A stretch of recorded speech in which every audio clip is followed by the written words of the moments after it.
The government of Sweden are prepared to establish diplomatic relations on the basis of equality and mutual respect of sovereignty, territorial integrity, and established practices of international law and order.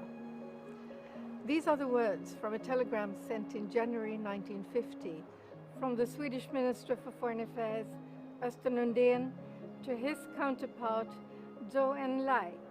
This was the first official step towards the establishment of our two countries' diplomatic relations. Today, the 9th of May, marks 70 years of diplomatic relations between Sweden and China. Sweden was the first Western country to establish diplomatic relations with China. Our first ambassador to China was Torsten Hammarström. On the 12th of June 1950, he handed over his letter of credence to Chairman Mao. The Chinese government welcomed him, and at the same time, the Chinese ambassador Geng Biao went to Stockholm to take up his position.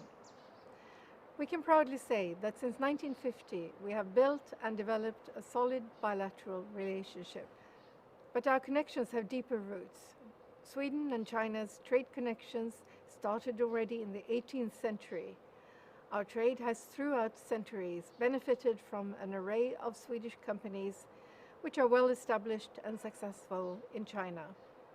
The many high-level visits, meetings, and exchanges have provided and continue to provide ample opportunities to discuss important matters such as human rights, gender equality, international law, disarmament and non-proliferation, environment and climate.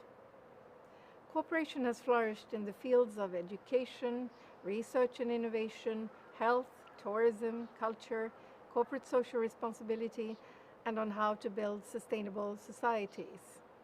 The beginning of this year has been particularly challenging for China, for Sweden, and for the whole world.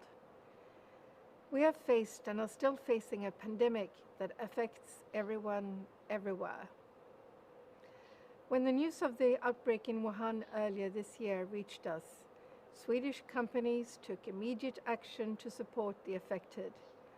Medical equipment and other essentials were sent to Hubei, and the Swedish government increased its funding to WHO. When the epidemic later spread outside of Chinese borders, China reached out its hand to us. What we have learned is that the most effective way to fight a pandemic and to overcome a tough situation like this is to work together. We must still exercise caution and steel ourselves for a drawn-out pandemic, but we are relieved that China and the Chinese people are slowly regaining strength and are able to resume their regular activities. We hope that the situation continues to develop in this positive way for Europe and the rest of the world as well. This commemoration marks 70 years of diplomatic relations. Looking to the future, I'm convinced that there's further scope for deepening and expanding our ties. Länge leve svensk-kinesisk vänskap! 瑞中友谊长存!